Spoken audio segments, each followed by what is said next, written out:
ನಮಗೆ ಈ ರೀತಿ ಸಮಸ್ಯೆ ಇದೆ ಅಂತ ಹೇಳಿ ನಾವು ಕೂಡ ನಾಟಿ ವೈದ್ಯರನ್ನು ಸಂಪರ್ಕಿಸುವಂಥ ಕೆಲಸವನ್ನು ಮಾಡಿದ್ವಿ. ರಸ್ತೆ ಬದಿಯಲ್ಲಿರುವಂಥ ನಾಟಿ ವೈದ್ಯರನ್ನು ನಮ್ಮ ತಂಡ ಸಂಪರ್ಕಿಸ್ತು. ಏನು ಹೇಳ್ತಾರೆ ನೋಡೋಣ ಅಂತ. ನಕಲಿ ನಾಟಿ ವೈದ್ಯರು ಹಾಕಿದ್ದಂಥ ಟೆಂಟ್ಗೆ ಹೋಯಿತು ಸುವರ್ಣ ನ್ಯೂಸ್ ಟೀಮ್. ನಮ್ಮ ಕುಟುಂಬದಲ್ಲೊಬ್ಬರಿಗೆ HIV ಇದೆ, ಔಷಧಿ ಸಿಗತ್ತಾ ಅಂತ ವಿಚಾರಿಸಿದ್ವಿ ನಾವು. ಅದಕ್ಕೆ ಅಲ್ಲಿದ್ದಂಥ ವ್ಯಕ್ತಿ ಹೇಳಿದ್ದು ಏಡ್ಸ್ ರೋಗಕ್ಕೆ ನಮ್ಮ ಬಳಿ ಔಷಧಿ ಇದೆ ಅಂತ. 20 ದಿನ ಚಿಕಿತ್ಸೆ ಕೊಡ್ತೀವಿ, ರೋಗ ಮಂಗಮಾಯ ಆಗತ್ತೆ ಅಂತ.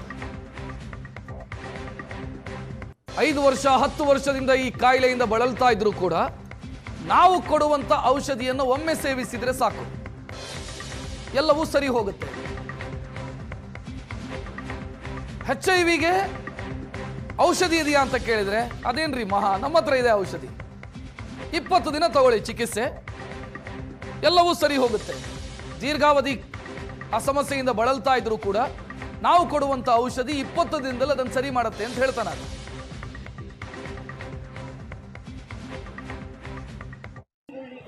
ಪರ್ಸನಲ್ ಆಯ್ತು ಅದಕ್ಕೆ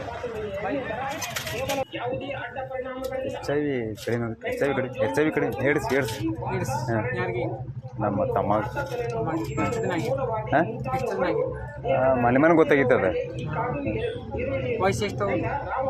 26. ಐತೆ ಎಷ್ಟಾಗ್ಬೋದು ರೊಕ್ಕ? ಅದು ಔಷಧ ಸ್ವಲ್ಪ ಪತ್ತೆ ಮಾಡಬೇಕಾಗಿದೆ. ಮಾಡೋಲ್ಲ ಪತ್ತೆ ಮಾಡಿ ಔಷಧ ಐತಿ, ಅದು 20 ದಿನ ಮಾಡಬೇಕು. 20 ದಿನ 20 ದಿನ 20 ದಿನದ ಔಷಧ. 20 ದಿನ ಕಡಿಮೆ ಆಕೈತೆ. 20 ದಿನ 8 ದಿನಕ್ಕೆ ಪೂರ ತ್ರಾಸ ಕಮ್ಮಿ ಆಗ್ತಾವೆ. 8 ದಿನಾಗ 20 ದಿನ ಕೋರ್ಸ್. 20 ದಿನ ಮಾಡಿದ ಅಂದ್ರೆ ಒಳ್ಳೆ ಬರಂಗಿಲ್ಲ, ಅದು ಒಳ್ಳೆ ಕಾಯಂಗೆ ಕಮ್ಮಿ ಆಗಿಬಿಡುತ್ತೆ. ಒಳ್ಳೆ ಬರಂಗಿಲ್ಲ ಏಡ್ಸ್ ಪೂರ ಕಟ್ ಆಗಿಬಿಡ್ತಾವೆ ಅವ್ರಿಗೆ. ಎಷ್ಟು ದಿನ? ಈ ವರ್ಷ 2 ವರ್ಷ 10 ವರ್ಷದ್ದು ಅದು 20 ವರ್ಷದ್ದು ಇರಲಿ ಏಡಸ್ ಪೂರ ಕಮ್ಮಿ ಅಷ್ಟು ಪತ್ತೆ ಮಾಡಬೇಕು. ಅಲ್ಲ ನಾ ಕೇಳಿದ್ರೆ ಏಡ್ಸ್ ಬಗ್ಗೆ ಕಮ್ಮಕ್ಕತ್ತಿಲ್ಲ, ಪೂರ ಗ್ಯಾರಂಟಿ. ಗ್ಯಾರಂಟಿ ಸ್ವಲ್ಪ ಪರ್ಸನಲ್ ಆಯ್ತು ಅದಕ್ಕೆ HIV. ಗಮನಿಸಿದ್ರಿ, ಏಡ್ಸ್ ರೋಗಕ್ಕೂ ನಮ್ಮ ಬಳಿ ಮದ್ದಿದೆ ಅಂತ ಈ ರೀತಿ ಟೆಂಟ್ ಹಾಕೊಂಡಿರುವಂಥ ವ್ಯಕ್ತಿ ಹೇಳ್ತಾನೆ. ಇಷ್ಟು ಹೇಳೋದರ ಜೊತೆಗೆ ಇನ್ನೊಂದು ಸಲಹೆ ಕೊಡ್ತಾನೆ ಅಂತ. ಬಹಳ ಅಪಾಯಕಾರಿ ಸಲಹೆ ಇದು. ಏಡ್ಸ್ ರೋಗಿಗಳ ಪಾಲಿಗೆ ಅವರ ಪ್ರಾಣಕ್ಕೆ ಸಂಚಕಾರ ತರಬಹುದಾದಂಥ ಸಲಹೆ. ಆತ ಹೇಳೋದು, ನಾವು ಕೊಡುವಂಥ ಔಷಧಿಯನ್ನು ಸೇವಿಸಿ ಆಸ್ಪತ್ರೆಯಿಂದ ನಿಮಗೇನು ಕೊಡ್ತಾ ಇದ್ದಾರೆ ಅದನ್ನು ತಗೋಬೇಡಿ. ನಮ್ಮ ಔಷಧಿ ತಗೊಂಡ್ರೆ ಗುಣ ಆಗತ್ತೆ, ಆಸ್ಪತ್ರೆಯಿಂದ ಏನು ಕೊಡ್ತಾ ಇದ್ದಾರೆ ಅದನ್ನು ತಗೋಬೇಡಿ ಅಂತ. ಅದನ್ನು ತಗೋಬೇಡಿ, ನಾವು ಕೊಡೋದನ್ನು ತಗೊಳ್ಳಿ ಅಂತ. ಆಸ್ಪತ್ರೆಯಿಂದ ರೋಗ ನಿರೋಧಕ ಶಕ್ತಿ ಜಾಸ್ತಿ ಆಗೋದಕ್ಕೆ ಅಂತ ಏನು ಔಷಧಿಗಳನ್ನು ಕೊಡಲಾಗತ್ತೆ ಒಬ್ಬ HIV ಪೇಷಂಟಿಗೆ. ಅದನ್ನು ತಗೋಬೇಡಿ, ಅದನ್ನು ತಗೊಂಡ್ರೆ ಇದು ವರ್ಕ್ ಆಗಲ್ಲ, ನೀವೊಂದು ಕೆಲಸ ಮಾಡಿ ನಮ್ಮದು ಮಾತ್ರ ತಗೊಳ್ಳಿ, ಆಸ್ಪತ್ರೆಯಿಂದ ಏನು ಕೊಡ್ತಿದ್ದಾರೆ ಅದನ್ನು ತಗೋಬೇಡಿ ಅಂತ ಹೇಳ್ತಾನೆ.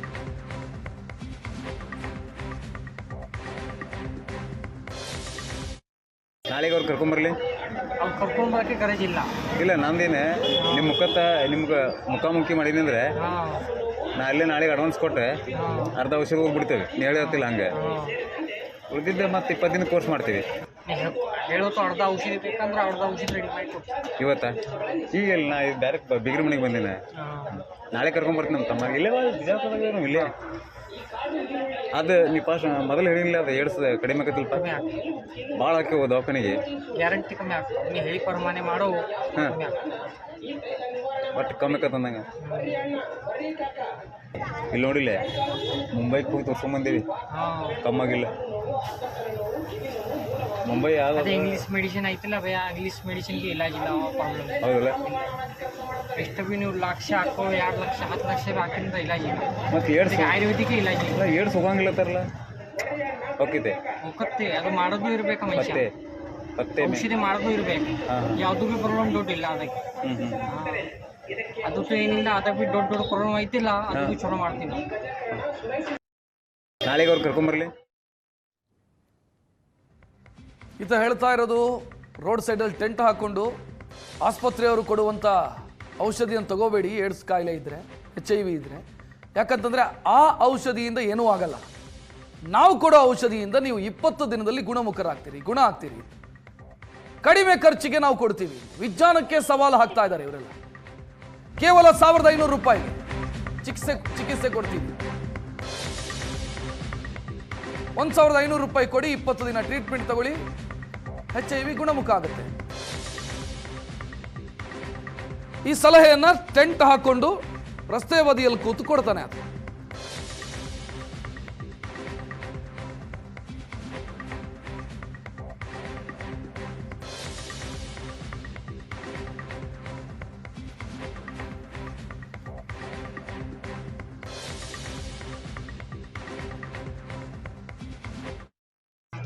ಔಷಧ 20 ದಿನದ ಕೋರ್ಸ್ 1500 ರೂಪಾಯಿ ಬೇಕು. 1500 10 ದಿನದ 20 ದಿನ ಮತ್ತು ಮುಂದೆ ನನಗೆ 20 ದಿನ ಬೇಕಾದ್ರೆ 20 ದಿನ ಮಾಡಿದ್ರಿಂದ ಇನ್ನು ಮುಂದೆ ಮಾಡೋಕ್ಕೆ ಗರಜಿಲ್ಲ. ಹೌದು, ಚೆಕ್ ಮಾಡೋಕ್ಕೆ ಗರಜಿಲ್ಲ, ಗೋಳಿ ತಗೊಳ್ಳೋಕೆ ಗರಜಿಲ್ಲ, ಇಂಜೆಕ್ಷನ್ ಮಾಡೋಕ್ಕೆ ಗರಜಿಲ್ಲ. ಕಾಯಿಲೆ ಫುಲ್ ಪರ್ಮನೆಂಟ್ ಗ್ಯಾರಂಟಿನ. ಒಂದು 8 ದಿನಕ್ಕೆ ಕೇಳಬೇಕಂದ್ರೆ ರಿಸಲ್ಟ್ ಒಂದು 7-8 ದಿನಕ್ಕೆ ಪೂರ ಗೊತ್ತಾಗ್ತಾವೆ.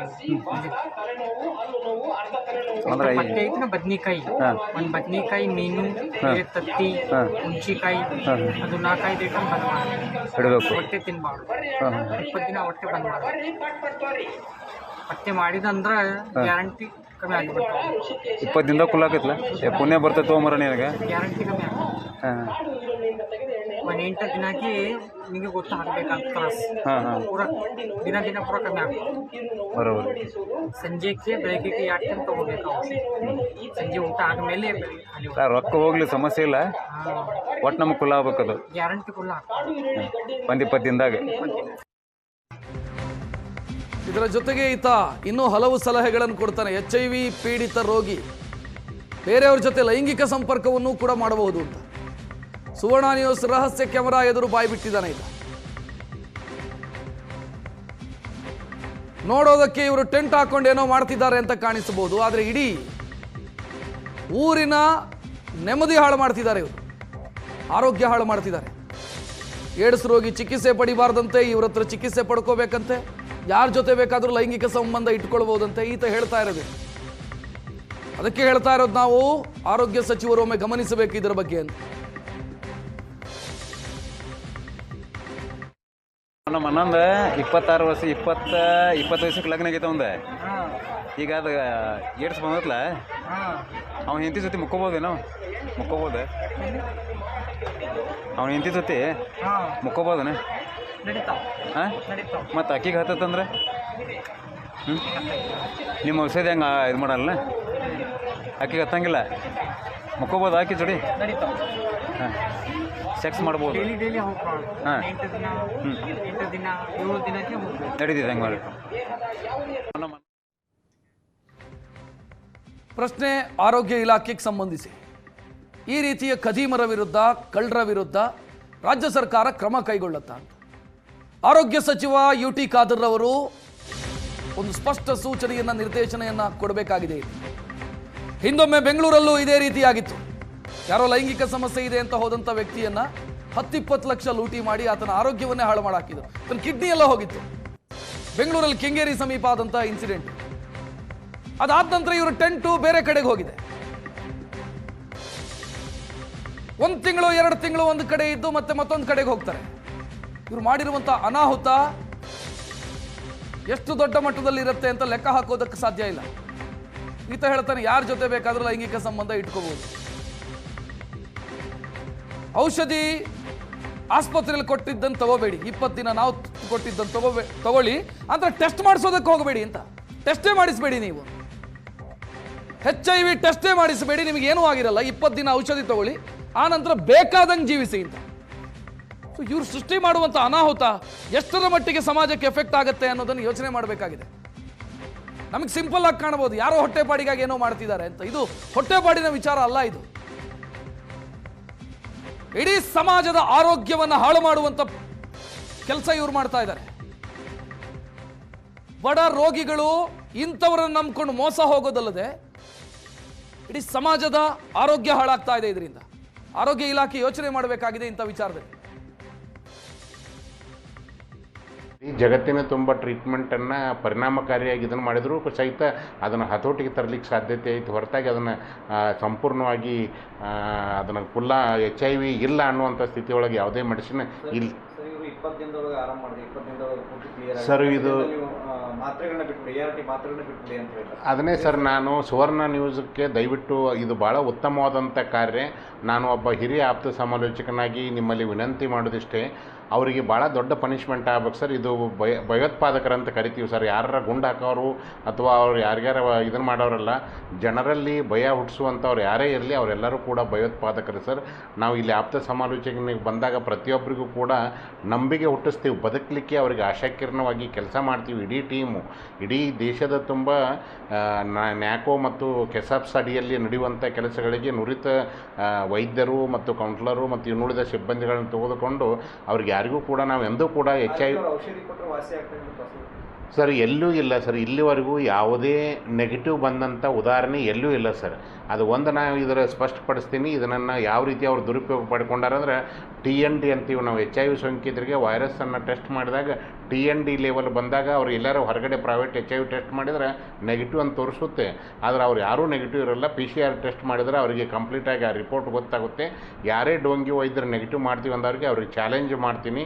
ಅವರು PCR ಟೆಸ್ಟ್ದಲ್ಲಿ ನೆಗೆಟಿವ್ ತೋರಿಸಿದ್ರೆ ಅವರಿಗೆ ಸರ್ಕಾರಕ್ಕೆ ನಾವು ವಿನಂತಿ ಮಾಡಿ ಅವರಿಗೆ ಬಂಗಾರ ಕಿರೀಟವನ್ನು ಕೊಡಿಸುವಂಥ ಕೆಲಸ ಮಾಡ್ತೀವಿ. ಹೆಚ್ಚಿನ ಡೀಟೇಲ್ ನೀಡೋದಕ್ಕೆ ನಮ್ಮ ಪ್ರತಿನಿಧಿ ಷಡಕ್ಷರಿ ನೇರ ಸಂಪರ್ಕದಲ್ಲಿ. ಷಡಕ್ಷರಿ, ಆ ದೃಶ್ಯ ನೋಡ್ತಾ ಇದ್ರೆ ಇವರೇನೋ ಹೊಟ್ಟೆಪಾಡಿಗಾಗಿ ರಸ್ತೆ ಬದಿಯಲ್ಲಿ ಟೆಂಟ್ ಹಾಕೊಂಡು ಏನೋ ಮಾಡ್ತಿದ್ದಾರೆ ಅಂತ ಅನ್ಕೊಳ್ಳುವಷ್ಟು ಸಿಂಪಲ್ ಆಗಿಲ್ಲ ಇದು. ಇಡೀ ಸಮಾಜದ ಆರೋಗ್ಯ ಹಾಳು ಮಾಡ್ತಿದ್ದಾರೆ, HIV ಸ್ಪ್ರೆಡ್ ಆಗೋದಕ್ಕೂ ಕಾರಣ ಆಗ್ತಿದ್ದಾರೆ ಅಂತ ಅನ್ಸುತ್ತೆ ಇವ್ರು ಮಾತನಾಡೋದನ್ನು ಗಮನಿಸಿದ್ರೆ.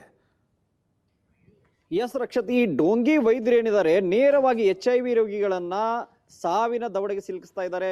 ಇವ್ರು ಮಾಡೋದನ್ನ ನೋಡ್ತಾ ಇದ್ರೆ ಏನೋ ರೋಡ್ ಸೈಡ್ ಕುಂತಿದ್ದಾರೆ, ಏನೋ ಟೆಂಟ್ ಹಾಕೋದಿದ್ದಾರೆ, ಆಯುರ್ವೇದ ಔಷಧ ಕೊಡ್ತಾರೆ ನಾವು ಉದಾಸೀನ ಮಾಡ್ಬೋದು. ಆದ್ರೆ ಒಳಗಿನ ಅಸಲಿಯತ್ತನ್ನ ನಾವು ನೋಡಿದಾಗ, ನಾವು ಸ್ಟಿಂಗ್ ಆಪರೇಷನ್ ಮಾಡಿದಾಗ ಅವ್ರು ಹೇಳಿದಂತ ಮಾತುಗಳನ್ನ ಕೇಳಿದಾಗ ನಾವೇ ಒಂದ್ಸಲ ಬೆಚ್ಚಿ ಬಿದ್ವಿ.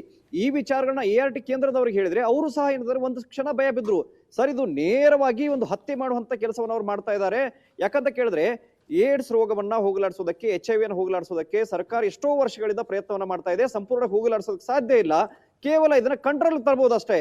ಆದ್ರೆ ನಾವು ಕೊಡ್ತಕ್ಕಂಥ ART ಮಾತ್ರೆಗಳನ್ನ ಏನಾದ್ರು ಅವ್ರು ಬಿಟ್ರೆ, 1-2 ವಾರ ಅವ್ರು ಬಿಟ್ರೆ ವೈರಲ್ ಲೋಡ್ ಜಾಸ್ತಿ ಆಗುತ್ತೆ, HIV ಇದು ಏಡ್ಸ್ ಆಗಿ ಪರಿವರ್ತನೆ ಆಗುತ್ತೆ. ನಂತರ ಇಡೀ ದೇಹವೇ ರೋಗಗಳ ಸಮೂಹವಾಗಿ ಪರಿವರ್ತನೆ ಆಗುತ್ತೆ, ಬಳಿಕ ಅವ್ರು ಸಾವಾಗುತ್ತೆ ಅನ್ನುವಂತ ಭಯಾನಕವಾದ ವಿಚಾರಣ ಬಿಚ್ಚಿಟ್ರು. ಇಲ್ಲಿ ನಾವು ನೋಡ್ತಾ ಇದ್ರೆ ಕೇವಲ ನಿಮ್ಗೆ 20 ದಿನದಲ್ಲಿ ಔಷಧಿಯನ್ನು ಕೊಟ್ಟು ನಾವು ಆರಾಮ ಮಾಡ್ತೀವಿ, ಬೆಳಗ್ಗೆ 8 ದಿನದಲ್ಲಿ ಅದು ಪ್ರಭಾವ ಬೀರ್ಲಿಕ್ಕೆ ಶುರು ಆಗುತ್ತೆ, ನೀವು ಯಾರ ಜೊತೆಗಾದ್ರೂ ಕೂಡ ಈ ಸಂಪರ್ಕಗಳನ್ನ ಮಾಡಬಹುದು. ಅಂದ್ರೆ ಇದು ಒಂದು ಕಡೆಗೆ ನಾವು ನೋಡ್ತಾ ಇದ್ರೆ ಇವರಿಗೆ ಈ HIV ಬಗ್ಗೆ ನಾಲೆಜ್ ಇಲ್ವಾ, ಅಥವಾ ಇವ್ರು ದುಡ್ಡಿಗಾಗಿ ಏನ ಬೇಕಾದ್ರೂ ಮಾಡ್ಲಿಕ್ಕೆ ರೆಡಿ ಆಗಿದಾರಾ, ಅಥವಾ ಇವ್ರಿಗೆಲ್ಲಾ ವಿಷಯಗಳು ಗೊತ್ತಿದ್ರು ಸಹ ಇದೊಂದು ಏಡ್ಸ್ ಹಬ್ಬಿಸ್ತಕ್ಕಂಥ, HIV ಅನ್ನು ಹಬ್ಬಿಸ್ತಕ್ಕಂಥ ದಂಧೆಯ ಅಂತಕ್ಕಂಥ ಅನುಮಾನಗಳೀಗ ಸೃಷ್ಟಿಯಾಗಿದ್ದಾವೆ. ಈ ನಿಟ್ಟಿನಲ್ಲಿ ನಾವು ನೋಡೋದಾದ್ರೆ ರಕ್ಷತ್, ಈಗ ಆರೋಗ್ಯ ಇಲಾಖೆ ಎಚ್ಚೆತ್ಕೊಳ್ಬೇಕಾಗಿದೆ. ಹಲವಾರು ಬಾರಿ ಈ ಬಗ್ಗೆ ನಾವು ಜಾಗೃತಿ ಮೂಡಿಸ್ತಕ್ಕಂಥ ಸ್ಟಿಂಗ್ ಆಪರೇಷನ್ಗಳನ್ನು ಮಾಡಿದೀವಿ. ಈಗ ಏನಂತಂದ್ರೆ ಇದು ಏನಂದ್ರೆ ಪೀಕ್ ಲೆವೆಲ್ ಅಲ್ಲಿ ಇರುವಂತದ್ದು ಬರ್ತಕ್ಕಂಥ HIV ರೋಗಿಗಳಿಗೆ ಇದನ್ನೇ ಹೇಳ್ತಾ ಇದ್ದಾರೆ ಅವರು. ನಾವು ಕೂಡ ಇಲ್ಲಿ ಕೇಳಿದಾಗ ಕೆಲವೊಬ್ಬ ರೋಗಿಗಳನ್ನ ಕೇಳಿದಾಗ ಅವ್ರಿಗೆ ಸಹ ಬಿಡ್ರಿ ಅಂತ ಹೇಳಿದ್ರಂತೆ ಇವರು. ಇಂಗ್ಲಿಷ್ ಮಾತ್ರೆಗಳನ್ನೇ ಬಿಟ್ಬಿಡ್ರಿ ನೀವು, HIV ಏನು ಕೊಡ್ತಾರೆ ಮಾತ್ರೆಗಳು ನಾವುಗಳನ್ನ ಬಿಟ್ಬಿಡಿ, ನಮ್ಮ ಔಷಧಿಯನ್ನು ತಗೊಳ್ಳಿ, 20 ದಿನದಲ್ಲಿ ನೀವು ರೆಡಿ ಹಾಕಿರಿ ಅಂತಕ್ಕಂಥ ಒಂದು ಕಪೋಲ ಕಲ್ಪನೆಗಳನ್ನ ತಲೆಗೆ ಹಾಕಿ ರೋಗಿಗಳನ್ನ ಸಾವಿನ ದವಡೆಗೆ ಸಿಲುಕಿಸ್ತಕ್ಕಂಥ ಕೆಲಸವನ್ನ ಮಾಡ್ತಾ ಇದ್ರೆ. ವಿಜಯಪುರ, ಬಾಗಲಕೋಟೆ, ಬೆಳಗಾವಿಯನ್ನ ನಾವು ತೆಗೆದುಕೊಂಡ್ರೆ 3 ಜಿಲ್ಲೆಗಳಲ್ಲೂ ಕೂಡ ಇಡೀ ರಾಜ್ಯದಲ್ಲಿ ಅತಿ ಹೆಚ್ಚು HIV ಸೋಂಕಿತರಿರುವಂತದ್ದು ಈ ಭಾಗದಲ್ಲಿ ಇವರು ಟೆಂಟ್ಗಳನ್ನ ಹಾಕೊಳ್ತಾ ಇದ್ದಾರೆ. ಅದರಲ್ಲೂ ಸಹ ಒಂದು ಜಿಲ್ಲೆಯಿಂದ ಮತ್ತೊಂದು ಜಿಲ್ಲೆಗೆ ಸಂಪರ್ಕಿಸ್ತಕ್ಕಂಥ ಹೈವೇಗಳಲ್ಲಿ ಕೂರ್ತಾರೆ ಇವರು.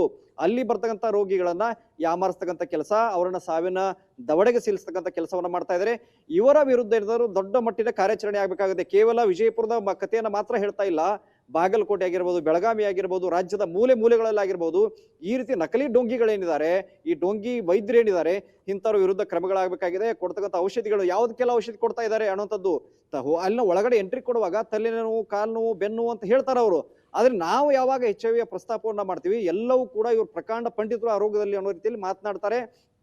ಕೆಲವೊಂದಿಷ್ಟು ನಾವು ರೋಗಗಳನ್ನ ಸಂಪೂರ್ಣ ಹೋಗಲಾಡಿಸ್ತೀವಿ ಅಂತ ಭರವಸೆಯನ್ನು ಕೊಡ್ತಾರೆ. ಕೇವಲ 1500 ರೂಪಾಯಿ, ನೀವು 20 ದಿನದ ಕೋರ್ಸು 1500 ರೂಪಾಯಿ ಕೊಟ್ಟು ಹೋಗ್ರಿ, ಔಷಧಿ ರೆಡಿ ಮಾಡಿ ಕೊಡ್ತೀವಿ, ನೀವು ಆರಾಮಾಗ್ತೀರಿ ಅಂತ ಹೇಳ್ತಾರೆ. ಇದು ಎಲ್ಲವೂ ಕೂಡ ಏನಂತಂದ್ರೆ ಕಪೋಲ ಕಲ್ಪಿತ, ಇದನ್ನ ಯಾರು ಕೂಡ ನಂಬಾರ್ದು.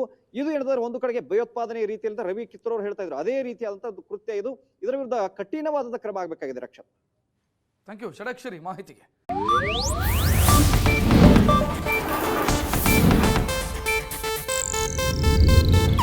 ಇದು ಏಷ್ಯಾನೆಟ್ ನ್ಯೂಸ್ ನೆಟ್ವರ್ಕ್ ಪ್ರಸ್ತುತಿ.